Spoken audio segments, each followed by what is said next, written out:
otak manusia, kedua sisi otak manusia itu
nanti jabatan lagi itu misalkan urai singkat dari buku itu sendiri.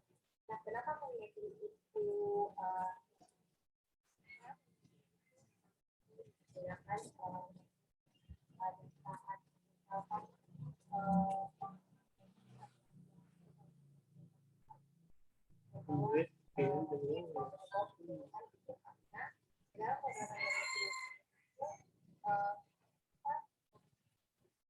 Ya, bismillahirrahmanirrahim. Assalamualaikum warahmatullahi wabarakatuh.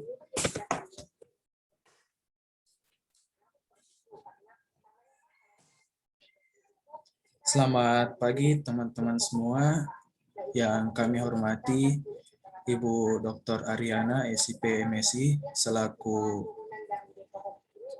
dosen pembina UKM Prisma Hafiz Unhas, sekaligus sebagai pemateri pada perkuliahan kita siang hari ini, serta tentunya teman-teman peserta ekskul yang selalu berbahagia untuk mengikuti perkuliahan dari awal sampai selesai.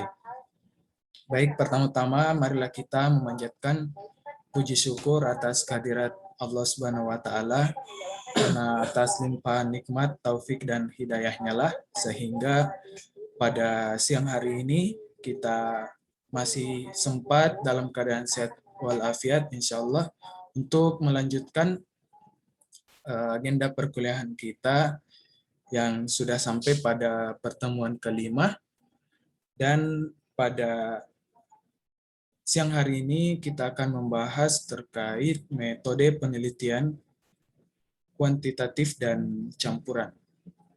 Salat serta salam tak lupa pula kita kirimkan kepada junjungan kita baginda Rasulullah Muhammad SAW, Rasul yang menjadi utusan di muka bumi ini sebagai teladan bagi kita semua, serta sebagai rahmatan lil alamin atau rahmat bagi seluruh alam. Baik, sebelum kita langsung masuk ke sesi pembawaan materi, kembali lagi kami ingatkan kepada teman-teman peserta untuk bisa diperbaiki format namanya sesuai dengan ketentuan yang telah kita sepakati dari awal, yaitu nama underscore program studi. Kemudian bagi teman-teman yang tidak terkendala jaringan, kiranya bisa mengaktifkan kameranya untuk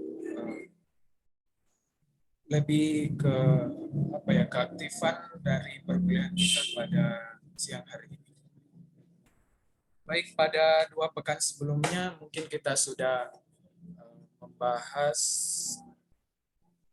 sekaligus pengenalan terkait metode penelitian, di mana Kak Indri selaku pemateri telah memperkenalkan kepada teman-teman terkait metode penelitian kualitatif. Nah, pada siang hari ini kita akan melanjutkan pembahasan kita terkait bab 3, yaitu metode penelitian atau penulisan dalam karya tulis ilmiah. Nah, pada hari ini kita mungkin akan lebih spesifik membahas terkait seperti apa sih itu metode penelitian kuantitatif. Kemudian seperti apa itu metode penelitian campuran, dan tentunya bagi teman-teman yang masih, karena masih kebanyakan masih maba, masih bingung, terus ada banyak pertanyaan, dan salah satunya adalah bagaimana memilih metode penelitian yang baik dalam karya tulis ilmiah. Nah, pada kesempatan ini telah hadir di tengah-tengah kita Ibu Dr. Ariana, SIP MSI.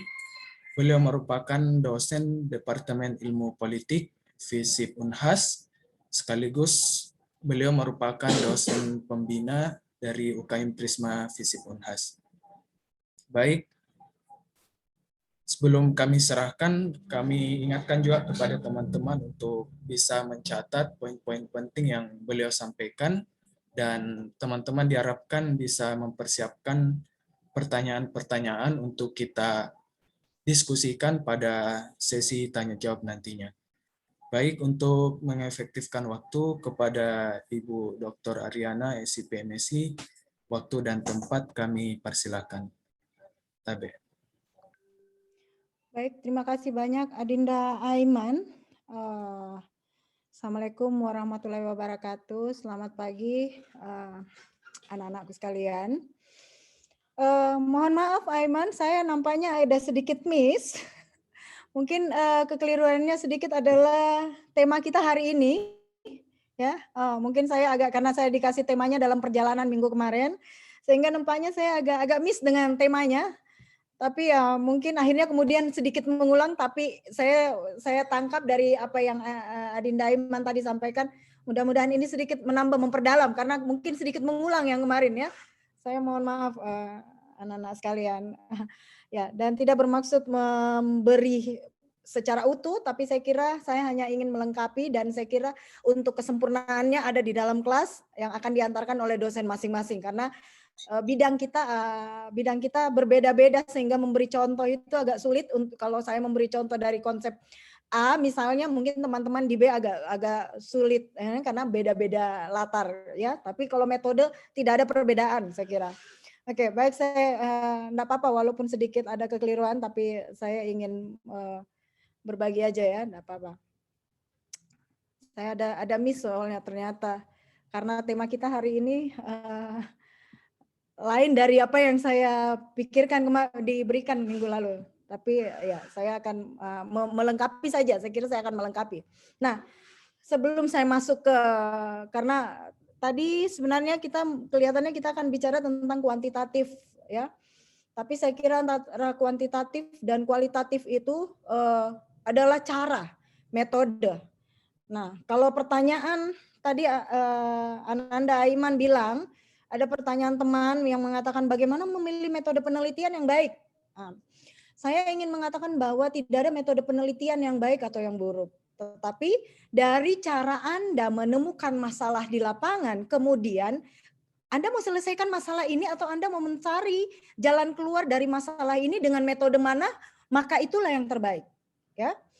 Jadi Anda mau gunakan kuantitatif, it's okay. Kalau kemudian Anda menganggap dengan kuantitatif ini bisa menyelesaikan masalah, tidak ada masalah. Nah, kalau Anda dari aspek kayaknya kualitatif pendekatannya ini lebih memudahkan saya untuk menyelesaikan masalah ini, maka saya akan gunakan kualitatif. Jadi itu tergantung dari Anda berangkat dari mana untuk menyelesaikan masalah yang Anda temukan di lapangan, ya. Jadi itu pertama. Yang kedua yang penting sekali, jadi sebelum saya masuk sini, yang kedua yang penting sekali bahwa ketika Anda menemukan masalah, Anda juga harus berpikir bahwa kira-kira masalah ini bisa diselesaikan dengan kuantitatif atau kualitatif. Ya. Nah, itu yang penting. Nah, jadi yang selalu harus diperhatikan adalah aspek masalahnya apa, latar belakang kejadian masalah itu apa, dan siapa yang dikenai oleh masalah itu. Nah, itu baru kemudian kita masuk ke ranah, metode penelitian apa yang cocok. Ya, jadi tidak ada yang baik atau buruk. Nah, cuman memang ada masalah yang kemudian ini hanya bisa diselesaikan dengan kuantitatif. Tapi bukan berhenti kuantitatif ya. Seperti tadi katakan bahwa mix antara kuantitatif dan kualitatif. Nah, itu kemudian kuantitatif itu dibahasakan dalam bentuk kualitatif, itulah sebenarnya mix. Ya. Oke, saya mulai dulu dari supaya lebih mudah memahami ya. Nah, kalau kita bicara tentang metode penelitian, maka sangat banyak sekali. Kalau orang mengatakan metode penelitiannya, jadi kita harus bisa memisahkan antara metodologi penelitian dan metode penelitian. Oke. Metodologi penelitian adalah kita bicara dari konsep metode penelitian dan semua caranya serta cakupan ruang lingkup dari kajian ilmu kita. Misalnya, kalau saya bilang metodologi ilmu politik, maka metodologi penelitian ilmu politik, maka saya bicara tentang ruang lingkup ilmu politik dan metode penyelesaian masalahnya. Itu ya. Tapi ketika saya mengatakan metode penelitian ilmu politik, maka saya bicara tentang strategi atau cara bagaimana masalah itu saya selesaikan dengan cara apa. Jadi beda ya. Itu dulu pertama. Jadi, nah, kalau kita masuk ke banyak ragam sebenarnya yang namanya penelitian. Kadang penelitian itu bisa dikatakan berangkat dari bidang ilmu. Jadi kita melihat ontologinya. Misalnya penelitian sosial itu bicara tentang apa, di mana ruang lingkupnya, ya. Kemudian penelitian antropologi, di mana ruang lingkupnya. Penelitian ilmu politik, di mana ruang lingkupnya. Tapi bahwa bentuk-bentuk ini bisa disatukan, iya. Makanya ada topik tentang sosiologi politik, antropologi politik gitu. Itu bisa, tapi kalau kita bicara metodenya, maka dia akan berdiri sendiri. Karena metode ya, cara. Ya. Oke, itu. Nah, kemudian kalau kita bicara ragam penelitian dari aspek fungsi atau kedudukannya, maka ada namanya penelitian akademik. Itu yang biasanya dilakukan teman-teman, menulis skripsi, tesis, dan sebagainya. Ada namanya penelitian profesional. Biasanya penelitian profesional itu dilakukan oleh teman-teman yang kadang di LSM misalnya. Ya, dengan latar belakang profesional mereka membutuhkan satu kajian untuk kemudian dibangun dalam bentuk tulisan. Ya, itu. Kemudian ada juga yang dikatakan penelitian institusional. Nah, ini berdasarkan kedudukannya, biasanya ini dilakukan oleh teman-teman untuk melihat adanya kebijakan pemerintah dalam konteks tertentu yang kemudian perlu dilakukan perbaikan. Ya, nah itu dia. Kalau kita bicara berdasarkan fungsinya, oke. Mari kita bicara tentang penelitian dalam bentuk didasarkan pada tempat. Ada namanya penelitian laboratorium. Nah, penelitian ini dilakukan oleh teman-teman yang biasanya berada di eksak. Tapi jangan salah ya, laboratorium ilmu sosial, ilmu politik itu justru juga ada. Tapi itulah saya pernah berdebat dengan teman-teman dari eksak. Dia mengatakan gini loh, apa sih? Oh iya, yang kami kemarin AUN ya, ilmu politik. Pertanyaan dari salah seorang asesor AUN, orang Singapura itu, pertanyaannya ada, apa laboratoriumnya ilmu politik? Nah itu ya. Jawaban kami mengatakan bahwa bukan hanya ilmu politik. Laboratorium ilmu sosial dan ilmu politik itu jauh lebih luas dibanding laboratorium eksak. Dan susah sekali. Kenapa? Dia bisa berubah hanya hitungan detik. Karena laboratorium kita adalah masyarakat dan lingkungan hidupnya. Itu masyarakat Anda tidak bisa kunci. Dia harus jadi patung selamanya misalnya. Hari ini sekarang dia lagi tersenyum. Tiba-tiba dalam hitungan detik dia bisa marah. Ini enggak bisa ini. Ini laboratorium yang paling sulit sebenarnya untuk orang sosial maupun orang politik. Ya. Nah ini yang kadang tidak dipahami oleh teman-teman di eksak. Karena laboratorium dia adalah masuk dalam laboratorium, mencampur zat kimia dan sebagainya dan menghasilkan hasil yang baru. Ya, itu bedanya. Nah penelitian lapangan atau kancah ini biasanya dilakukan oleh teman-teman yang di antropologi, sosiologi, yang kemudian turun ke lapangan, hidup dengan lingkungan teman-teman, hidup dengan lingkungan di mana mereka meneliti, gitu ya. Kemudian penelitian kepustakaan, ini biasanya teman-teman lakukan dalam bentuk literatur review. Jadi Anda sedang melakukan penelitian, tapi bukan penelitian tentang masyarakat, tapi Anda penelitian itu Anda lakukan dalam konteks membuka berapa banyak literatur, buku, dan sebagainya untuk menemukan kesamaan dari tulisan itu atau perbedaan dari tulisan yang ada di dalam buku. Ya, itu. Oke, ada lagi ragam penelitian berdasarkan kegunaannya. Nah, ini penting. Karena ada namanya penelitian murni dan ada penelitian terapan, ya. Yang mana sih penelitian murni itu? Penelitian murni itu dia biasanya lebih sering dilakukan oleh orang eksak, ya. Orang eksak. Ya, kalau misalnya kayak kemarin itu apa ya? Saya lupa. Yang kayak melihat yang seperti air mendidih itu berapa dan sebagainya, itu sebenarnya penelitian murni, bahwa kemudian mereka mencampur dan sebagainya itu. Kalau penelitian terapan yang seperti teman-teman biasa lakukan di ilmu sosial, biasanya penelitian yang terkait misalnya tadi apa, didasarkan pada penelitian kepustakaan atau penelitian kebijakan, ya. Nah, penelitian kebijakan itu penelitian terapan sebenarnya, ya. Hasil dari kebijakan itu penelitian terapan. Jadi ada penelitian kemudian dibuat dalam bentuk kebijakan dan kemudian diterapkan di masyarakat, itu kayak yang dimaksud penelitian terapan. Yang kedua penelitian terapan contoh ya. Sekarang kita lagi pandemi. Teman-teman sedang mencari, teman-teman ahli mencari vaksin untuk bisa diterapkan ke masyarakat, itu termasuk penelitian terapan. Dan apa yang Anda dapatkan sekarang dalam bentuk vaksin itu adalah hasil dari penelitian terapan, ya, gitu. Oke. Sekarang penelitian yang didasarkan pada tujuannya, ada penelitian eksploratif. Saya kira teman-teman sudah biasa dengar ini penelitian eksploratif. Penelitian kita udah lihat masalahnya, tapi kita masih mau menggali lebih jauh. Kenapa dia berbuat begitu? Setelah kita temukan bahwa dia berbuat begitu, kita cari lagi. Memang dia berbuat begitu karena orang tuanya. Nah, kita cari lagi kenapa orang tuanya sampai memperlakukan dia seperti itu. Nah, ini dalam konteks ilmu sosial, ya, eksploratif. Nah, penelitian perkembangan ini kecenderungan sebenarnya lebih sering digunakan oleh teman-teman yang di pemerintahan, ya. Nah, ada perkembangan ini jarang teman-teman lakukan. Biasanya teman-teman yang di pemerintahan dan sebagainya ini penelitian digunakan. Jadi didasarkan pada tujuannya untuk melihat perkembangan pemerintahan dan bagaimana perkembangan pembangunan dan sebagainya. Kemudian penelitian verifikatif. Penelitian verifikatif ini adalah kalau Anda sudah menemukan satu penelitian, Anda sedang ingin memperkuat bahwa ini kayak vaksin, ya, vaksin sekarang.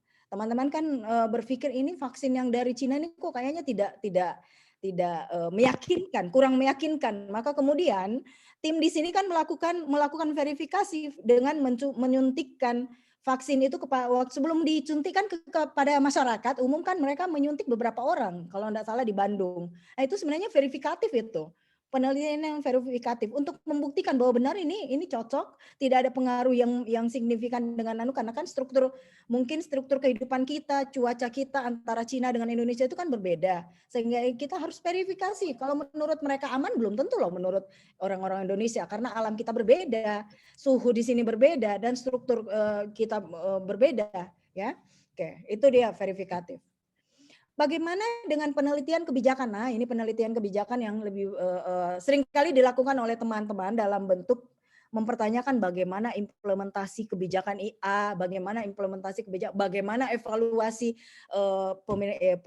evaluasi kebijakan yang sudah dilakukan. Misalnya contoh sekarang ini kan ada bagaimana sekolah yang kemudian akan dibuka untuk umum kembali. Nah, ini butuh penelitian, dan sebelum sekolah dibuka itu kan sudah ada penelitian lebih awal bahwa tetap tidak boleh menghadirkan siswa di SMA itu full di dalam kelas. Mereka hanya boleh hadir separuh.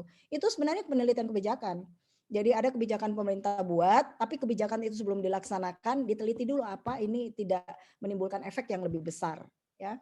Nah, ragam penelitian berikutnya kadang kita akan bertimbang berdasarkan waktu. Ada dua, penelitian longitudinal dan penelitian cross-seksional. Penelitian longitudinal ini penelitian yang lama dan panjang. Kalau Anda mau berlama-lama menjadi mahasiswa, silahkan gunakan yang ini, ya. Karena ini bisa 2-3 tahun baru Anda selesai. Kalau ini, ya. Tapi kalau Anda mau menggunakan penelitian yang cepat, gunakan ini yang dibawa, penelitian cross-seksional. Dan ini, ingat, kalau Anda mengambil penelitian itu, maka ingat baik-baik, masalah yang Anda angkat itu sangat menentukan penelitian yang mana dia masuk. Apakah dia akan masuk di longitudinal atau dia masuk di cross seksional. Yang kedua, kalau dia masuk di longitudinal, Anda sebenarnya sebagai peneliti itu bisa menentukan bahwa walaupun ini masalah kemudian ada di ruangnya longitudinal, sebenarnya saya bisa menyelesaikannya dalam bentuk cross seksional. Ada namanya pembatasan masalah, ya. Tidak haram itu dibatasi masalahnya. Saya hanya mau meneliti misalnya anak-anaknya, saya tidak mau meneliti lingkungan orang tuanya gitu. Saya hanya mau meneliti anak di usia 3 tahun, saya tidak mau meneliti semua anak-anak. Itu yang namanya pembatasan masalah. Jadi itu bisa Anda lakukan, ya. Oke. Nah, penelitian berdasarkan tingkat eksplanasi. Nah, ini yang sering sekali sekarang dilakukan oleh teman-teman atau adik-adik sekalian di skripsi, ya, dalam bentuk skripsi. Oke, yang mana penelitian deskriptif? Inilah yang Anda lakukan di S1 sebenarnya, ya. Penelitian deskriptif. Penelitian ini sebenarnya hanya ingin menggambarkan apa yang Anda temukan di lapangan dan mencocokkannya dengan teori yang Anda pakai, gitu. Ini deskriptif, ya. Nah, ini deskriptif itu Anda boleh mengarahkannya juga ke, tapi sebenarnya ini berdasarkan, ya. Anda boleh menggunakannya dalam konteks kuantitatif, boleh juga menggunakannya dalam konteks kualitatif. Tinggal Anda yang menyetel. Karena metode itu kan tidak haram hukumnya sifatnya bahwa dia harus begini, tidak. Anda boleh memasukkannya tergantung masalah yang Anda angkat, ya. Oke, apa itu penelitian komparatif? Penelitian komparatif berarti Anda menemukan satu masalah dan masalah itu Anda bandingkan dengan masalah yang lain. Yang sama, ya, dia tidak berbeda. Jadi masalah yang A ini harus sama dengan masalah B. Tidak berbeda, ya. Nah, kalau asosiatif itu juga melihat hubungan, tapi dia mungkin bisa dia bisa menemukan konteksnya nanti berbeda. Jadi dia melihat hubungan, tapi hubungan itu bisa jadi temuan di lapangan kemudian ada sedikit perbedaan. Itu boleh, ya. Jadi kedua-duanya bicara tentang hubungan, ya. Oke. Nah, berdasarkan paradigma atau pendekatan inilah yang biasa teman-teman lupa kalau sedang menulis skripsi, ya. Kan ditanya, pendekatan penelitiannya apa? Oke, Anda menggunakan kualitatif atau kuantitatif? Oh ya, saya lupa nanyakan saya lupa menambahkan di bawah mix, ya. Tapi kalau pendekatan itu memang pendekatannya ada 2, penelitian kualitatif atau pendekatan kuantitatif.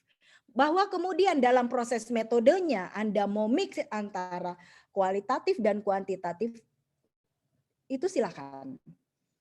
Bagaimana caranya? Antara temuan di lapangan dalam bentuk kuantitatif, misalnya Anda punya kuesioner sudah dibagikan ke responden. Kemudian hasil kuesionernya Anda hitung. Oh, Anda menemukan ternyata misalnya ada hubungan antara tingkat pendidikan dengan usia sekolah, ya, tingkat pendidikan dan usia sekolah. Nah, kalau di kuantitatif dia hanya mengatakan ada hubungan antara tingkat pendidikan dan usia sekolah. Dan hubungan itu erat hubungannya. Di mana kualitatifnya? Anda harus menjelaskan hubungan itu seperti apa. Bahwa kemudian hubungan tingkat pendidikan yang misalnya SMA itu berimbang dan berhubungan dengan usia sekolah itu, Anda harus narasikan dalam bentuk kalimat. Kemudian kuatkan dengan teori apa yang Anda pakai. Nah, itu yang dikatakan di mix, ya. Jadi antara kuantitatif dan kualitatif itu. Jadi tidak hanya berhenti dari ada hubungan yang erat antara A dan B, ada hubungan ada hubungan dan kemudian hubungan itu berada pada saya lupa yang derajat-derajatnya, mungkin karena sudah terlalu lama saya tidak menggunakan kuantitatif, ya, dalam riset-riset saya. Ya, saya kira orang eksak itu lebih paham sebenarnya. Tapi di mana mixnya, itulah yang saya bilang tadi. Kalau Anda sudah selesai pada kuantitatifnya, Anda harus membuat narasi dari hubungan yang kuat itu apa yang terjadi, kenapa dia bisa kuat. Kemudian teori apa yang mendukung kemudian ini menjadi kuat. Itu harus Anda jelaskan lebih jauh.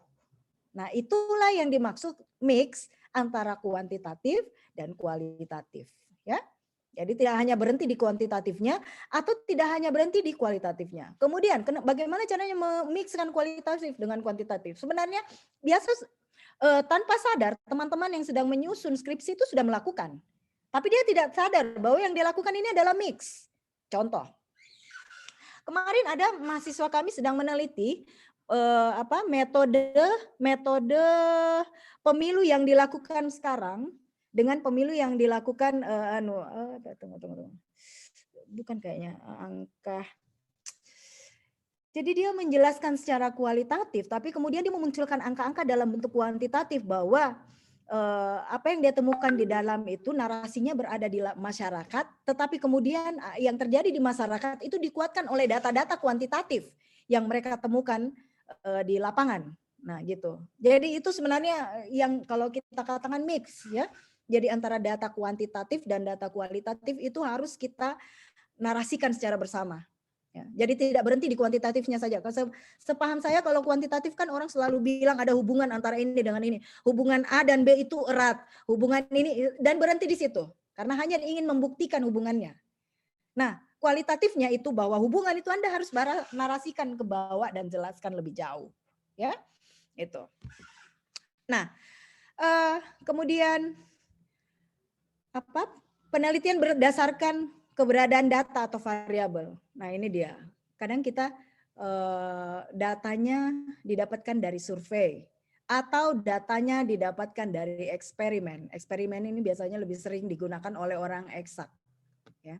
Survei ini kadang dilaksanakan atau dilakukan oleh orang eksak, ya. Tetapi kualitatif dan kuantitatif biasanya menggunakan survei bisa dilakukan. Tapi survei untuk orang kualitatif tidak dilakukan dalam bentuk hitungan sebagaimana dilakukan oleh orang kuantitatif. Ya, survei itu hanya dihitung dalam bentuk misalnya berapa yang mengatakan A, berapa yang mengatakan A. Kira-kira apa analisamu tentang begitu banyaknya orang yang mengatakan iya atau setuju? Nah, itu dia. Terus berapa banyak bagaimana analisa Anda ketika orang itu mengatakan lebih banyak yang mengatakan tidak daripada mengatakan iya. Nah, itu ya. Jadi survei itu bukan sesuatu yang haram juga dilakukan dalam penelitian, cuma memang teman-teman biasanya tidak melakukan itu dalam bentuk atau dituliskan dalam bentuk tesis, skripsi ya. Tetapi sebenarnya analisanya itu yang muncul mereka gunakan adalah survei. Gitu. Ya. Itu dia ya. Jadi berdasarkan data, karena survei ini sebenarnya data yang Anda temukan di lapangan apa, kemudian Anda bahasakan secara kualitatif, ya. Jadi itu penelitian yang berdasarkan keberadaan datanya. Nah, kalau eksperimen ini memang lebih banyak dilakukan oleh orang eksak, ya, dilakukan di dalam laboratorium yang betul-betul berhubungan dengan zat kimia. Tapi eksperimen itu tidak selalu juga dalam bentuk zat kimia. Anda ingat biasa kalau orang mau mengawinkan sapi atau kuda atau apapun, mereka ingin mendapatkan jenis yang lebih bagus. Nah, itu namanya eksperimen juga.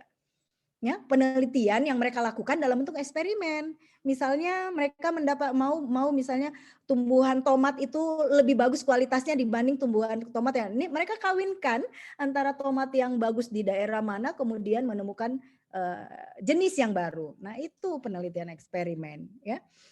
Oke.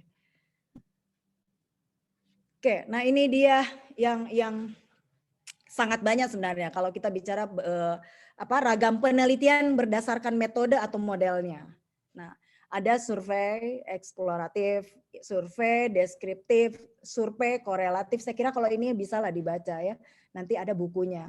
Saya kira banyak nih buku-buku. Saya cuma merangkum ini sebenarnya karena saya menemukan sebenarnya banyak sekali dan sangat kaya bentuk-bentuk atau metode penelitian. Analisis isi ini sering kali dipakai oleh teman-teman yang di komunikasi, ya.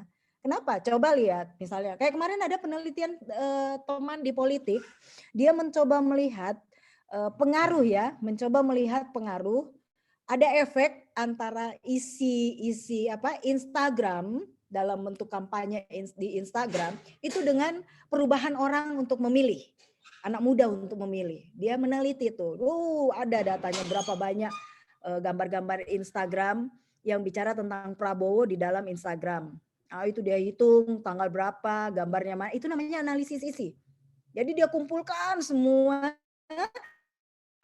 kampanye bentuk-bentuk yang kemudian dia analisa. Ini gambar ini bagaimana analisanya, kemudian dia, tapi kalau orang komunikasi dia akan analisis gambarnya. Nah, kebetulan karena anak mahasiswa politik, dia tidak melihat gambarnya karena memang kemudian bukan kajian keilmuannya, dia lebih ingin melihat bahwa apakah gambar yang muncul itu memberi pengaruh terhadap perubahan perilaku memilih dari siswa SMA, gitu ya. Nah, itu. Jadi itu bedanya. Jadi tidak ada ilmu yang haram ya bahwa dia berdiri sendiri, tidak ada. Tapi ilmu yang satu itu membantu ilmu yang lain. Ya. Jadi ilmu komunikasi itu kan bicara media, ilmu politik bicara tentang perilaku politik. Oke, sekarang kita matchkan antara ilmu komunikasi dengan ilmu politik dengan cara seperti ini. Kita menggunakan metode penelitiannya yang mana kira-kira kita bisa sandingkan. Jadi tidak ada sih haram dalam bentuk ilmu, ya. Itu dia. Jadi itu kemarin. Nah, dan analisis sisi ini memang sering digunakan oleh teman-teman di komunikasi. Tapi kemarin teman-teman di politik mencoba menggunakan ini. Tapi dengan memix ya antara ilmu komunikasi dengan ilmu politik. Oke. Nah, ini etnografi. Etnografi ini teman-teman di antropologi lebih banyak sebenarnya menggunakan ini. Ya, etnografi. Mereka melihat bagaimana struktur-struktur budaya wilayah tertentu, kekhasannya dan sebagainya, itu kemudian mereka teliti dan mereka ungkap bahwa ada kehidupan budaya jauh sebelumnya dan lebih dinamis dan lebih apa yang ada sekarang itu kan adalah pertumbuhan dari budaya-budaya sebelumnya. Jadi ini penelitian seringkali dilakukan oleh teman-teman di etnografi, ya, teman-teman di antropologi gitu. Penelitian Delphi ini saya kemarin saya lupa persis ini penelitian Delphi kok saya tangkap tapi saya lupa sekali. Saya mohon maaf ini agak biasa ya karena tidak familiar untuk saya juga. Jadi karena saya menemukan ya saya masukkan. Ya, saya mohon maaf untuk itu satu. Nah, penelitian sejarah. Ya, saya kira Anda bisa lihat deh, penelitian sejarah salah satunya adalah kemudian muncul dalam bentuk buku-buku sejarah. Buku-buku sejarah yang ditulis itu adalah hasil penelitian. Kenapa? Mereka menggali buku-buku tua kemudian menyusun kembali. Nah, ini termasuk bagian dari apa tadi? Bentuk penelitian apa tadi? Ada ini deh. Sebentar. Karena hal-hal apa ya? Ini kepustakaan. Jadi berdasarkan tempat, ya. Nah, itu dia. Jadi kepustakaan. Nah, karena kehidupan sejarah kan sudah sesuatu yang sudah lalu, yang bisa dilakukan dan mengungkap kehidupan sejarah. Orang melakukan penelitian dengan membaca-baca sejarah lama, kemudian mencoba melihat tempat-tempat bersejarah. Ini dulu apa sih kejadian di sini, gitu. Nah, saya kira teman-teman yang biasa bikin kegiatan PKM itu kan sebenarnya arahnya ke sini nih, penelitian sejarah mereka. Mereka ingin mengungkap kekhasan satu budaya di zamannya. Kemudian kekhasan satu budaya itu ingin mereka gambarkan ke zaman now, istilah anak muda sekarang gitu. Ya, ini teman-teman di PKM biasanya. Oke, ini kajian pustaka. Oke, ini kajian pustaka juga sama dengan tadi kepustakaan. Nah, kemudian memunculkan dalam bentuk, kalau Anda sedang menulis skripsi, biasanya dahulukan dengan ini, ya. Tolong didahulukan dengan ini, kajian pustaka. Kenapa? Akan semakin kuat tulisan tesis skripsi Anda kalau Anda awali dengan kajian pustaka. Jadi cari tema yang sama dengan rencana tesis atau skripsi Anda, ya. Cari tema yang sama dengan masalah yang ingin Anda lihat, gitu. Oke, ini kajian sastra. Saya kira ini kajian sastra jelas sekali yang mana yang dimaksudkan, ya, untuk teman-teman di sastra atau teman-teman dari ini antro maupun sosiologi, ini juga bisa sebenarnya kajian ini. Nah, dimixkan dengan kajian bidang ilmuwan. Sebagaimana tadi teman-teman di ilmu politik mencoba melihat konteks komunikasi dikaitkan dengan kehidupan konteks politik, gitu ya. Oke, saya lanjut. Eksperimen ini yang lebih banyak sebenarnya dilakukan oleh ini ya, karena dilihat ini penelitian kuantitatif, pre, true, dan quasi. Jadi ini penelitian eksperimen ini sebenarnya lebih banyak, sangat banyak dilakukan dalam bentuk laboratorium, ya. Nah, kenapa ini pre? Adalah penelitian yang mereka lakukan lebih awal, jadi ada dugaan, ada kecenderungan atau ada kecurigaan tentang sesuatu, ini yang mereka lakukan untuk mendapatkan data awal, ya. Kemudian mereka menemukan sesuatu yang benar-benar asli, kemudian mereka menemukan satu kepastian, tapi ini harus dilakukan dengan penelitian. Benarkah ini yang sebagaimana benar ya, sebagaimana yang dia temukan di lapangan. Nah, mereka buktikan dalam bentuk penelitian. Nah, ini yang dimaksud penelitian eksperimen dalam bentuk true eksperimen. Kuasi eksperimen, saya kira ini penelitian yang dilaksanakan setelahnya. Sebenarnya penelitian kuantitatif itu apa ya? Kalau untuk ilmu sosial, teman-teman, karena kita sekarang ilmu sosial, kita tidak banyak bicara tentang eksperimen yang ada di laboratorium. Tapi kita akan selalu berhadapan dengan penelitian yang sifatnya dalam bentuk survei, ya, kuesioner, kemudian kuesioner kita hitung dalam bentuk kuantitatif, statistik, ya. Saya kira itu. Kalau yang ini lebih kepada mereka teman-teman yang dalam bentuk laboratorium, ya. Tapi ini kuasi true dan ini juga boleh Anda gunakan dalam bentuk lapangan di masyarakat, ya. Gitu. Nah, yang kedua penelitian tindakan kelas. Ini kami lakukan kemarin. Sempat kami lakukan ini penelitian tindakan kelas, dan ini Anda harus tahu bahwa penelitian yang dilakukan ini jangkanya panjang. Kenapa dinamakan penelitian tindakan kelas? Karena ini penelitian dilaksanakan dalam bentuk di dalam kelas memang. Jadi penelitian yang dikhususkan untuk kegiatan-kegiatan yang dilaksanakan dalam kelas. Misalnya di SMP, di SMA, kemudian di kampus, ya. Karena ini pernah kami lakukan, tapi tidak bisa dilakukan dalam jangka pendek. Dia butuh 3 sampai 4 bulan baru bisa mendapatkan hasilnya. Karena penelitian tindakan kelas adalah penelitian yang dilakukan, misalnya kami pengajar punya rencana untuk membuat Anda bisa memahami satu buku misalnya. Nah, buku itu kami paksakan kepada Anda untuk Anda baca, kemudian kami melihat perubahannya dalam 4 bulan. Nah, ini yang dimaksud penelitian tindakan kelas, ya. Jadi kami baca per minggu ketika oh iya ada ternyata begini, ada anak-anak yang tidak cepat menangkap, ini ada yang lambat menangkap. Nah, itu dia, ya. Penelitian pengembangan. Nah, sebenarnya ini gini. Kalau kita bilang penelitian pengembangan, ini dia di sini masuk ranahnya pendekatan kuantitatif. Tetapi penelitian pengembangan ini sekarang sudah mulai dilakukan dalam bentuk kualitatif, ya. Nah, grounded research ini kan sebenarnya penelitian yang sifatnya dari dasar. Kalau dulu ini memang dia masuk dalam kuantitatif, tapi untuk sekarang penelitian ini sudah mulai dilaksanakan oleh teman-teman di ranah penelitian kualitatif. Karena kita berangkat dari ini grounded research. Ya, penelitian dari dasar. Kenapa penelitian dari dasar? Inilah yang dilakukan oleh teman-teman di antropologi. Dia melakukan penelitian grounded research. Kalau mereka turun di misalnya di salah satu budaya, hidup dengan gaya mereka, makan dengan gaya mereka, kemudian dia menarik satu kesimpulan, oh itu sudah menjadi teori. Nah, itu penelitian ini grounded research dia gunakan, ya. Dia mulai dari penelitian dasar. Itu ya. Oke. Nah, mari kita lihat terkait dengan ini ciri. Ya, mari kita lihat ciri-ciri antara penelitian kuantitatif dan penelitian kualitatif. Nanti kalian bisa lihat kira-kira saya dengan begini bagaimana saya mix, ya. Atau saya kasih gini aja kali ya, supaya bisa terlihat. Nah, supaya mudah di mix, ya. Bagaimana? Oke. Ciri pertama penelitian kuantitatif itu generalisasi dan inferensial. Oke. Itu didasarkan pada populasi dan sampel. Ya. Jadi kalau misalnya kalau penelitian kuantitatif itu Anda ini ada contoh di sini ya. Saya coba lihat. Kalau Anda mau meneliti misalnya pola gini, kenapa ada sekelompok orang di salah satu tempat misalnya atau pola pernikahannya seperti kok punya ciri tertentu gitu ya. Pola pernikahannya punya ciri tertentu.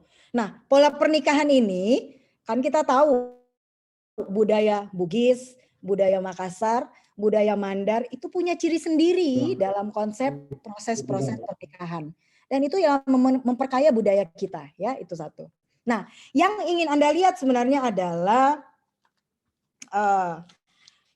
Anda ingin melakukan ini dalam konteks penelitian survei, ya.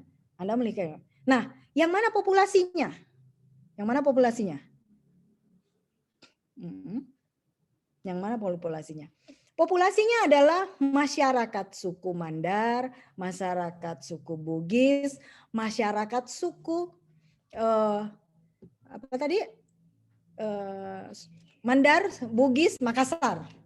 Karena kita mau lihat pola pernikahannya, ya. Nah, itu populasi masyarakatnya. Nah, yang mana sampelnya? Sampelnya itu masuk ke individunya. Oke. Sampelnya itu masuk ke individunya. Kita masuk ke masyarakatnya yang melaksanakan pernikahannya. Jadi bukan lagi masyarakat secara umum, tapi orangnya yang melaksanakan pernikahan dalam bentuk budaya Bugis, orang yang melakukan pernikahan dalam bentuk budaya Makassar, dan orang yang melakukan pernikahan dalam bentuk budaya Makassar, Bugis, Mandar. Nah itu, jadi bukan masyarakatnya lagi kita bicara dalam konteks masyarakat, karena masyarakat itu adalah populasinya, masyarakat Bugis, Mandar, dan Makassar. Tapi kita sudah bicara dalam bentuk sampelnya. Siapa yang sampelnya? Sampelnya adalah orang yang melaksanakan pernikahan itu, ya. Nah, itu dia. Itu sampel. Nah, itu kuantitatif, ya. Bagaimana dengan kualitatif? Kualitatif itu kita bicara kasusnya apa. Ya. Kasusnya apa misalnya? Kalau saya punya riset kemarin terkait dengan preferensi sudut pandang orang melaksanakan gini. Saya sedang melihat pada masyarakat pada anak SMA, ya, anak SMA yang baru mulai pertama kali memilih. Untuk pertama kalinya memilih. Saya mau melihat apa sebenarnya yang ada di kepalanya sehingga dia mau memilih. Apakah dia memilih pertama kali karena dorongan keinginannya sendiri? Ataukah dia memilih pertama kali karena lingkungannya yang mendorong dia untuk memilih, orang tuanya kah atau siapa? Ataukah kemudian dia memilih disebabkan karena di lingkungan sekolahnya memang ada informasi tentang itu. Ya. Itu kualitatif, kita berangkat dari kasusnya. Nah, kasusnya itu kemudian kita gambar. Itu yang dimaksud subjek penelitian. Ya. Jadi kita berangkat dari masalahnya. Nah, kalau di penelitian kuantitatif itu sifatnya menjelaskan ya. Kalau di kualitatif cirinya adalah kita sedang mencari atau menemukan, seperti tadi saya bilang. Kalau di kuantitatif pernikahan itu ada tiga bentuk, kita hanya ingin menjelaskan suku Makassar akan begini, suku Mandar begini, suku Bugis begini. Tapi kalau penelitian kualitatif tidak demikian. Pertama kita mencari dulu, apa yang menyebabkan mereka mau memilih untuk pertama kalinya, ya, sebagai pemilih pemula. Kemudian setelah kita menemukan alasannya, kita menjelaskan alasannya, baru kita mengkategorikan, oh ternyata dia memilih lebih didominasi oleh karena lingkungan teman-temannya, gitu. Atau dia memilih untuk pertama kali karena memang ada tekanan dari orang tuanya, kamu harus memilih ini misalnya. Itulah temuan. Jadi kita menemukan bahwa kenapa dia memilih pertama kali karena dia pemilih pemula, ya, gitu. Jadi berbeda, ya. Kita akan mencari dan kita menemukan kalau dalam bentuk kualitatif. Sementara kalau kuantitatif kita hanya menjelaskan, ya, kita hanya menarasikan apa yang kita temukan di lapangan, ya. Oke. Nah, kalau kuantitatif biasanya kita akan mengukur, ya, karena kita pakai angka. Apakah angka itu berdasarkan kuesioner yang kemudian kita beri angka, ataukah berdasarkan hasil laboratorium di dalam laboratorium yang kemudian campuran dan sebagainya, atau apa kemudian kita jelaskan. Itu numerik, itu mengukur. Nanti di belakang akan saya jelaskan lebih jauh tentang itu. Nah, kalau kualitatif biasanya kita mengungkap sesuatu untuk mendapatkan kualitas dari jawaban itu. Ya, mungkin kita sudah menduga bahwa mungkin ini anak memilih untuk pertama kalinya disebabkan lingkungannya, tetapi kita mau memastikan untuk memberikan data yang valid dalam bentuk kualitas. Ya. Nah, kalau kuantitatif cirinya adalah biasanya instrumennya baku. Kalau misalnya laki-laki perempuan kita beri angka 1 dan 2 ya enggak ada Mi, pokoknya itu Mi. Kalau misalnya dia ke tingkat pendidikan SMA, SD, SMA itu baku. Sementara kalau kualitatif biasanya dia akan selalu penelitinya itu sebagai instrumen. Penelitinya itu yang sebagai dasar datanya ditemukan, ya. Peneliti itu yang menjadi dasar menemukan masalah data. Nah, tolong diingatkan saya kalau terlalu lama ya. Nah, kemudian kalau kuantitatif temanya umum, kalau kualitatif biasanya analisisnya biasanya bersamaan dikumpulkan datanya, saat itu juga kita analisa. Kalau kuantitatif tidak. Kuantitatif itu nanti semua terkumpul, kuesionernya baru kita bisa hitung, baru kita hitung statistik, kemudian baru kita analisa. Itu bedanya. Ya, kalau kualitatif data kita kumpul, analisa, data kita kumpul, analisa, ada data kita dapat, analisa. Itu bedanya ya. Oke, kalau kuantitatif konsumsi dasarnya percaya, kalau kualitatif itu tema biasanya khasnya atau spesifik. Asumsi dasarnya ya, kalau kualitatif dia dasarkan pada keraguan-raguan. Kita ragu atas sesuatu. Nah, kita mau memastikan keraguan itu. Nah, kita turun penelitian ya. Nah, kalau kuantitatif modal dasarnya banyak asumsi dan dapat digunakan untuk masalah-masalah yang sifatnya massal ya. Nah, kalau kualitatif asumsinya itu rasa ingin tahu, ya, didasarkan pada keinginan tahu kita. Jadi itulah bedanya ya. Kemudian penelitian kuantitatif didasarkan pada logika hipotetik verifikatif. Jadi ada logika, kemudian logika itu kita susun dalam bentuk hipotesis, kemudian hipotesis itu yang biasa kan kalau Anda tahu ada apa yang saya lupa nanti saya akan. Dalam bentuk hipotesis itu kemudian kita verifikatif. Semakin tinggi ini maka dia akan semakin begini. Semakin rendah ini maka dia semakin begini. Nah, itu yang dimaksud ini, logiko-hipoteko. Nah, kalau kualitatif didasarkan pada gambaran deskriptif, ada gambaran, kemudian kita klasifikasi, kemudian kita seleksi yang mana yang benar-benar valid datanya. Kalau kuantitatif, prosedur penelitiannya itu sifatnya baku, ya. Kalau Anda buat kerangka berpikir, kerangka konsep atau kerangka konsep penelitian itu sudah baku, enggak bisa Anda rubah. Ya. Kalau kualitatif, no, dia tentatif sifatnya. Bisa saja teori Anda pakai, kemudian tahu-tahu berubah di lapangan. Ya, itu dia. Itu kalau kualitatif. Nah, kalau kuantitatif paling penting terakhir ini adalah orientasinya hasil atau produk. Sementara kalau kualitatif yang lebih ditekankan adalah prosesnya. Bagaimana proses itu Anda lakukan, bagaimana proses itu Anda cari, kemudian Anda temukan dan Anda analisa. Prosesnya yang diperhatikan. Kalau kuantitatif, hasil akhirnya apa? Apakah hasil akhir Anda membantah hipotesis atau hasil akhir Anda mendukung hipotesis? Selesai di situ. Jadi hasil akhir, ya, produk. Oke, atau produknya. Oke, lanjut. Mana tadi? Kenapa dia? Oh, iya. Ya, nah, mari kita lihat ya. Ini tahapan proses penelitian kuantitatif. Saya lupa mau kerangka-kerangka karena saya bikin enggak apa-apa ya. Jadi kita berangkat dari rumusan masalah. Di dalam rumusan masalah ada dua hal yang akan kita lakukan. Pertama, kita melakukannya dalam bentuk proses teoritiknya. Kemudian yang kedua, proses empiriknya. Jadi kalau proses empiriknya ini kita bicara populasinya berapa banyak yang Anda akan ambil, kemudian sampel yang akhirnya Anda putuskan berapa, ya, berapa banyak kemudian sampel yang Anda putuskan untuk gunakan. Nah, dalam bentuk proses ini kemudian populasi sudah ditentukan. Kita buat instrumen apa yang Anda gunakan untuk memvalidasi. Entah Anda akan pakai statistik yang mana Anda akan gunakan ini memang agak rentan ya, agak repot sebenarnya kuantitatif kalau orang tidak punya latar statistik.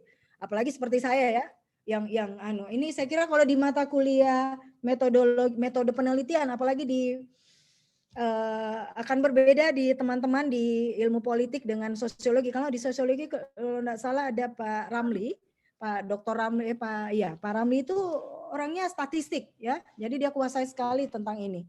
Kalau saya mohon maaf tidak terlalu menguasai hal ini, tetapi proses penelitian kuantitatif itu Anda susun kira-kira instrumen seperti apa yang ingin Anda gunakan untuk menghitung ini. Karena ini dihitung ini.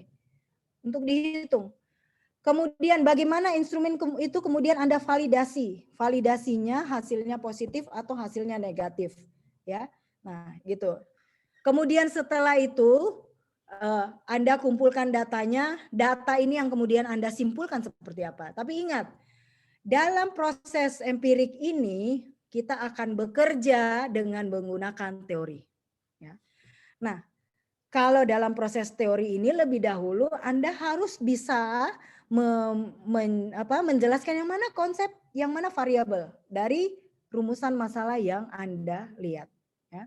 Kemudian Anda susun kerangka berpikir. Setelah Anda buat kerangka berpikir didasarkan dari konsep yang Anda susun, Anda menarik atau Anda membuat hipotesis penelitian. Ya, kalau kuantitatif. Kalau Anda biasa tahu hipotesis penelitian, kalau air mendidih, maka dia akan seperti ini. Kalau cuaca dingin dengan di kedinginan begini, maka biasanya es batu akan membeku. Nah, itu biasanya hipotesis, ya. Nah, hipotesis ini kemudian biasanya dianalisa datanya dalam bentuk statistik. Ya, kemudian diuji dan ditarik kesimpulan. Jadi kuantitatif itu lebih banyak meranahnya dalam bentuk statistik. Ya, kita akan menguji dalam bentuk statistik. Kalau kuantitatif, oke, itu ya. Kalau kualitatif, saya kira teman-teman tadi sudah mendapatkan itu lebih sederhana sebenarnya ya. Nah, yang paling sederhana adalah tahapan kualitatif ini. Jadi tapi saya tidak jelaskan lagi ya, karena sepaham saya teman-teman udah dapat kemarin.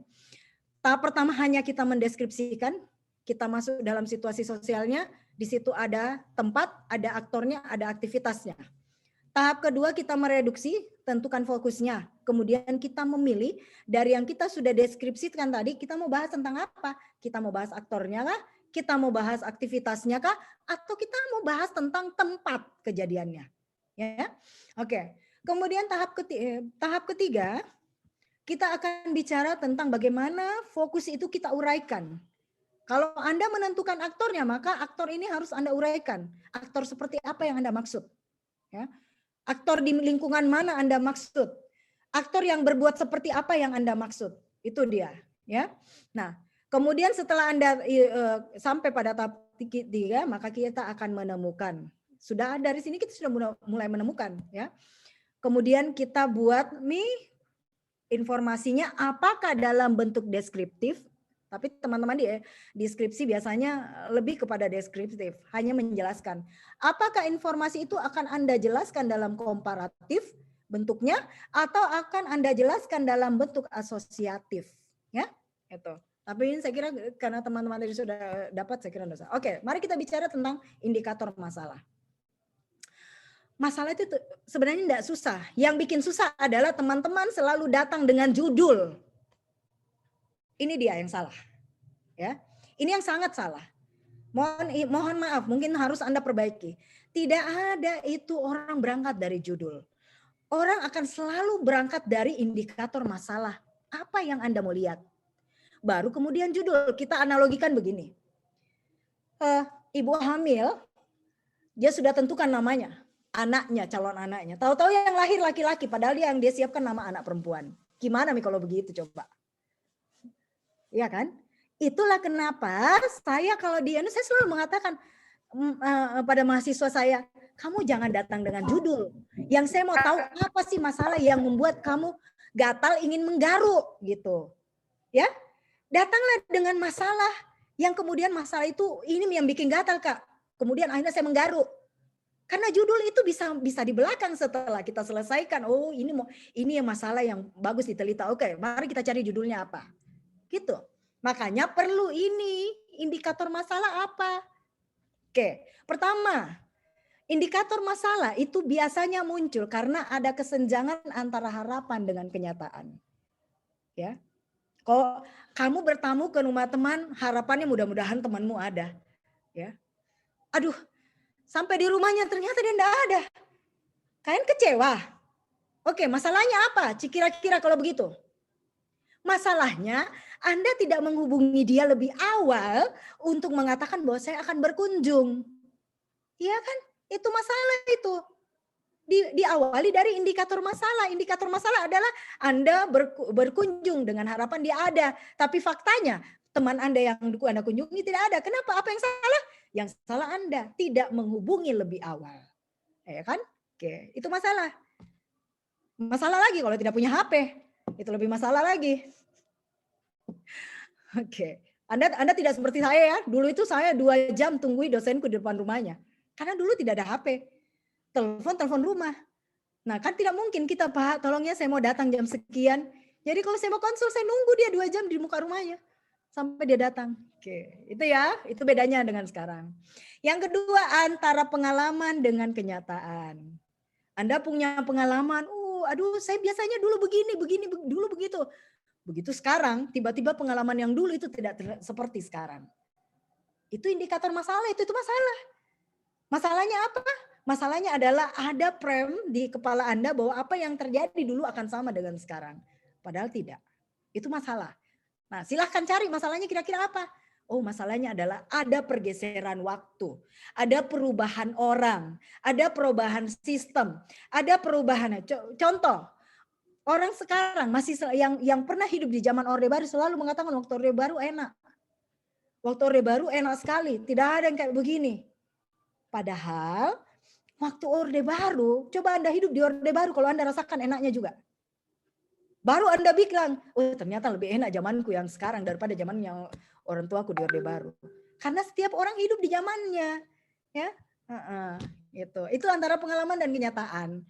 Indikator masalah biasanya muncul antara rencana dan kenyataan. Ada rencanamu, tapi kemudian fakta yang Anda hadapi tidak seperti rencana yang Anda anu. Kenapa? Nah, itu perlunya rencana sebelumnya ada. Itu indikator masalah, dia sering muncul di situ. Oke. Apalagi ada pengaduan. Ada pengaduan dari orang, ada masalah, ada apa. Nah, itu kemudian di situ bisa Anda baca, oh ada masalah di situ. Kalau ada pengaduan kira-kira di mana masalahnya? Oh, ada kebijakan yang tidak beres ini. Coba kita teliti itu kebijakan. Karena tidak mungkin orang mengadu kalau kebijakannya bagus. Gitu, ya. Tuh. Nah, itu indikator masalah. Yang ketiga, yang berikutnya lagi ada persaingan. Kenapa ini persaingan muncul? Oh, ada aturan yang tidak beres ini. Mari kita teliti itu aturan. Antara aturan, faktanya ini persaingan muncul, orang berkelahi dan sebagainya. Ada yang tidak beres ini. Kira-kira apa? Mari kita selidiki. Oh, kira-kira di aturan. Yang terakhir ada ketidakpuasan terhadap salah satu kebijakan. Itu. Saya kira itu yang yang penting-penting dah. Nah, ini saya kira enggak Oke, ini yang sebelum saya terakhir ini ya. Karena ini yang paling Inilah yang dimaksud jenis data yang biasanya digunakan teman-teman di kuantitatif. Ada data kategorik, ada data numerik. Data kategorik itu data yang bisa dipilah. Ini yang biasanya teman gunakan kalau survei ya. Yang mana data nominal? Jenis kelamin. Ya, itu tidak bisa dibedakan. Laki-laki dan perempuan itu kalau dalam penelitian itu dianggap sama. Cuma dikasih angka, laki-laki 1, perempuan 2, ya. Warna rambut, coklat, biru itu kan sama. Gaya belajar, bagaimana gaya belajar itu sama. Gaya kepemimpinan itu sama. Jadi data kategorik itu data yang hanya bisa dipilah-pilah. Ya. Ini kalau dalam kuantitatif. Yang mana data ordinal? Data ordinal itu dilihat dari tingkat pendidikan. Jadi ada jenjang. Data ordinal itu data yang bisa dibedakan dan dapat diurutkan. Tingkat pendidikan SD, SMP, SMA itu kan diurut. Jabatan, ya. Jabatan itu mulai dari kepangkatan, ya, jabatan kepala seksi, kepala bagian, kepala bidang, itu jabatan karena bisa dibedakan dan kemudian bisa diurut, ya. Nah, data numerik, data yang variasinya tidak terbatas. Oke, data interval pertama adalah data yang bisa dibedakan bisa diurutkan dan punya jarak, ya. Kalau yang tadi datanya hanya bisa dibedakan dan diurutkan. Kalau ini bisa dibedakan, bisa diurutkan dan punya jarak. Contoh temperatur, ya. Temperatur itu kan ada 0 derajat, 10 derajat, 20 derajat, dia bisa dibedakan. Kemudian bisa diurut dan dari jarak 0 derajat sampai 10 derajat ada jarak. Itu dia, ya. Nah, data rasio itu bisa dibedakan, bisa diurutkan, punya jarak dan punya nol mutlak. Nol mutlak ya. Usia. Usia itu kan 1, 2, 3. Tapi ada nol mutlak, maksudnya nol mutlak itu mereka udah belum lahir. Tinggi. Nah, atau air nol.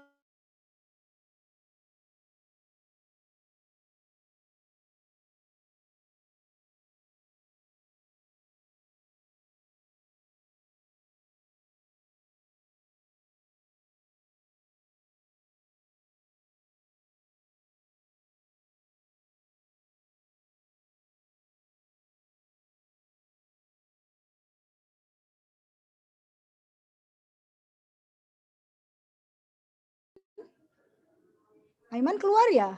Ya, Bu. Oh, Ya. kenapa Aiman? Ya, saya kembalikan ke Aiman. Silakan, Dek. Ya, terima kasih Bu atas penyampaian materinya. Ya, luar biasa teman-teman, kita dapat pengetahuan baru hari ini, mulai dari jenis-jenis penelitian hingga penjelasan terkait metode penelitian kualitatif maupun kuantitatif. Nah, mungkin dari teman-teman ada yang masih belum dipahami atau butuh penjelasan lebih lanjut, kami persilakan kepada teman-teman yang mau bertanya untuk kita lebih mendalami lagi topik yang kita bahas hari ini. Untuk pertama saya persilahkan kepada Saudara Muhammad Sahrul dari Sosiologi. Baik, terima kasih atas kesempatannya. Perkenalkan, saya Muhammad Sahrul dari Prodi S1 Sosiologi. Jadi pertanyaan saya itu begini, Bu. Tadi mengenai metode eksperimen. Maksud saya penelitian eksperimen. Jadi bagaimana contohnya itu, Bu? Penerapannya eksperimen utamanya kita di mahasiswa sosial, Ibu. Penerapannya secara langsung di masyarakat, Ibu, begitu untuk metode eksperimen. Kemudian bisakah itu eksperimen, Bu, kita lakukan kayak kepada orang, Bu, atau kepada manusia, Bu? Untuk kita ini mahasiswa sosial, Bu. Begitu, Kak. Ya, terima kasih Sahrul. Mungkin kami tampung dulu Bu beberapa pertanyaan. Silakan. Ya, dari teman-teman yang lain.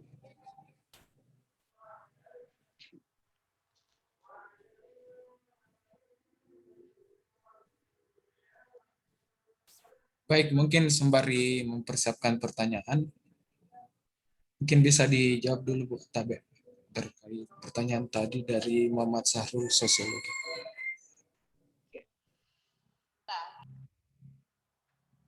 Ya, baik. Nah,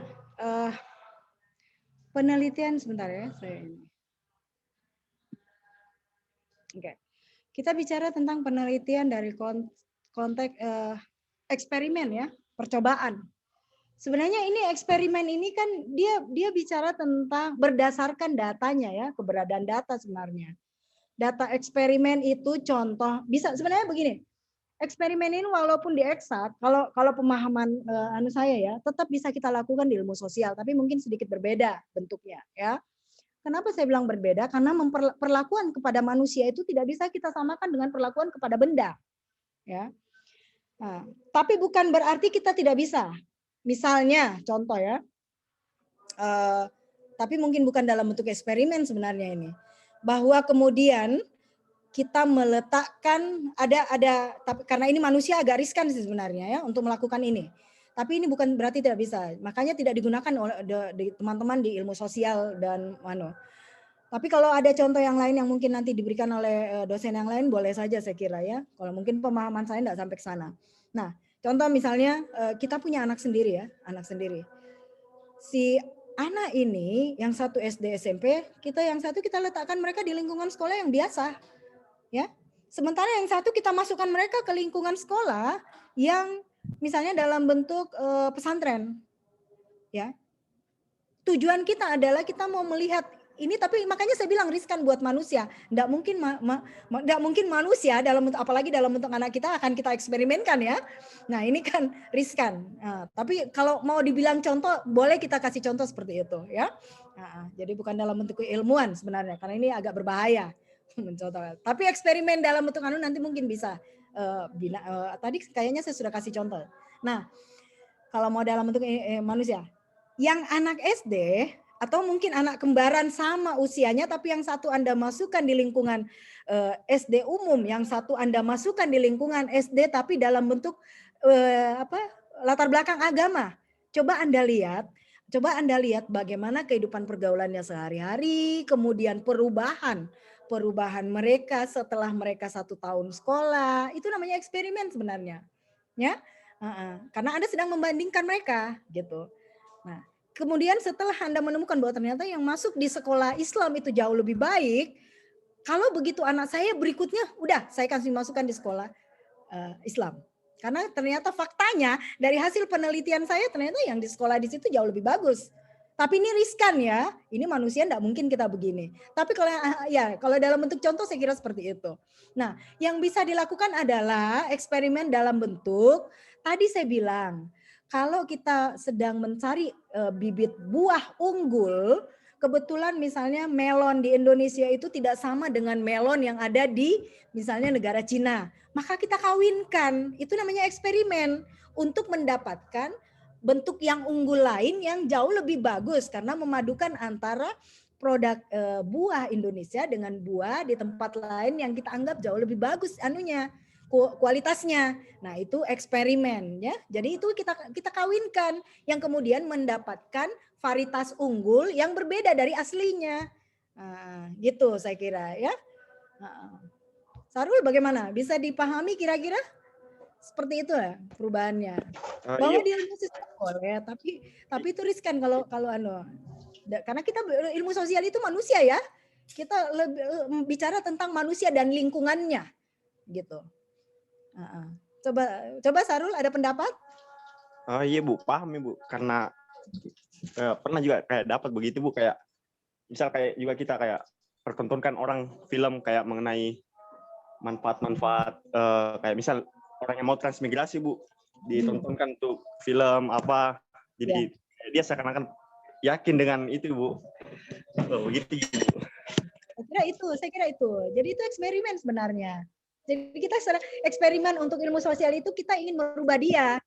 Jadi kita berikan dia terapan-terapan. Seperti itu tadi kamu bilang kasih contoh, kasih film atau apa. Kemudian mereka percaya. Nah, salah satu eksperimen yang kena manusia. Mari kita lihat bom bunuh diri. Ya. Ini sebenarnya eksperimen ini. Mari kita teliti ini, eksperimen. Ya. Yang banyak disasar justru kaum muda. Bagaimana mereka mencuci otak teman-teman kaum muda yang kemudian mau bunuh diri. Sementara kita tahu bunuh diri itu sesuatu yang tidak dibenarkan dalam agama kecuali memang sudah sampai umur kita berdasarkan Tuhan. Ya, saya kira ini deh ilmu sosial. Ada lagi?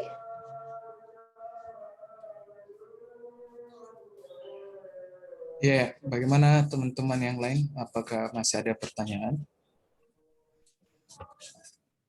Kalau masih ada yang mau diskusikan, kita boleh hari lain kita buat pertemuan lagi, kemudian kita diskusi, tapi tidak dalam bentuk formal. Boleh kita Zoom, kemudian kita bisa diskusi.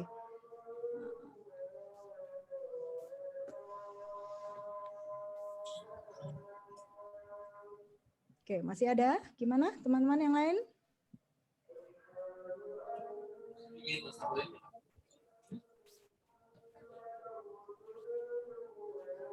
Ya, ada?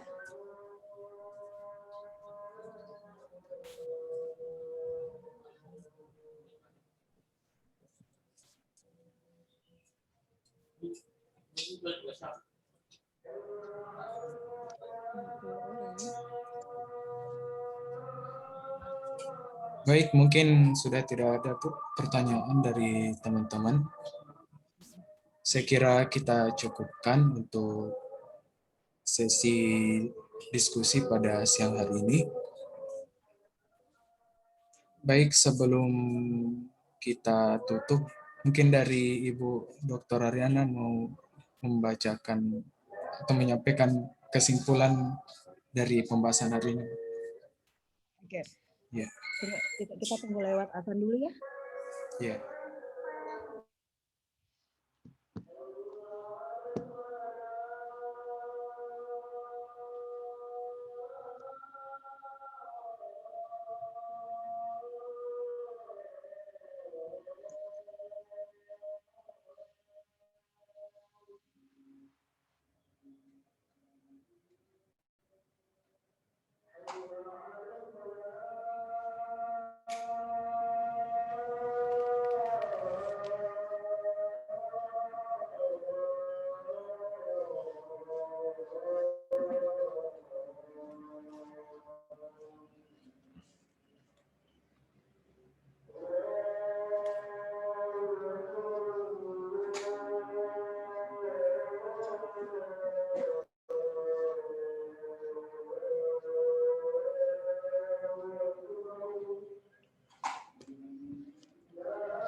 Oke, baik. Mohon maaf karena azan tadi tidak enak kita saya kira adabnya seperti itu ya.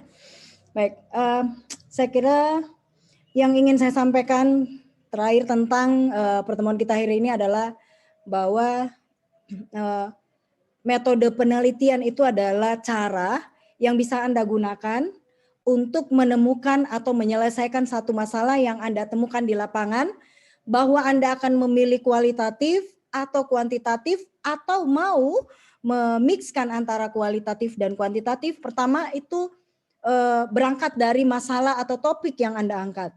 Ya. Yang kedua berangkat dari Anda mau menyelesaikannya dengan cara apa. Jadi yang menentukan itu Anda sendiri. Ya. Yang ketiga harapan saya adalah dalam penelitian Anda jangan berangkat dari judul, tapi berangkatlah dari masalah apa yang ada di sekitar Anda yang kemudian membuat Anda ingin mengorek apa yang menyebabkan itu terjadi. Ya, jadi bukan berangkat dari judul. Saya kira itu yang paling penting sekali. Kalau tentang cara dan metode bukunya banyak, boleh teman-teman sekalian. Tapi pada dasarnya itulah gambaran singkat yang ingin saya berikan pada Anda, karena metode penelitian sebenarnya itu kuliah 1 semester, ya. Ya, terpaksa saya rangkum dengan cara begitu dengan untuk ya. Nah, kalaupun ada yang ingin ditanyakan boleh kita diskusi di lain waktu, ataupun Anda mau diskusi langsung ke saya boleh, silakan datang ke Departemen Ilmu Politik. Saya kira Ananda Aiman dan teman-teman ini sering sekali ketemu kami di Departemen Ilmu Politik. Saya kira demikian. Terima kasih banyak atas perhatiannya hari ini. Ibu mohon maaf kalau ada yang salah kata atau salah perilaku ya. Mohon kita saling memaafkan. Saya kira demikian. Ananda Aiman silakan. Terima kasih banyak. Baik Bu, terima kasih Bu atas penyampaian materinya pada siang hari ini. Baik, sebelum kita tutup, mohon izin Bu, kami ingin mengambil dokumentasi untuk pertemuan siang hari ini. Karena itu mungkin bagi teman-teman yang masih ada di dalam room agar kiranya bisa mengaktifkan kameranya untuk kita ambil gambar.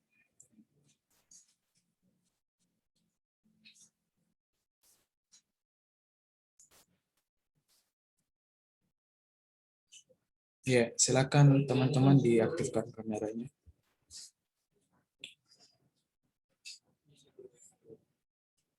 Ya, saya hitung mundur. Ya, silakan diambil pose terbaiknya. Ya, 1, 2, 3.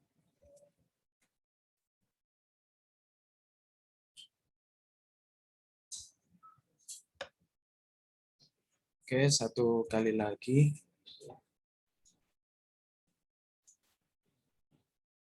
Ya, 1, 2, 3.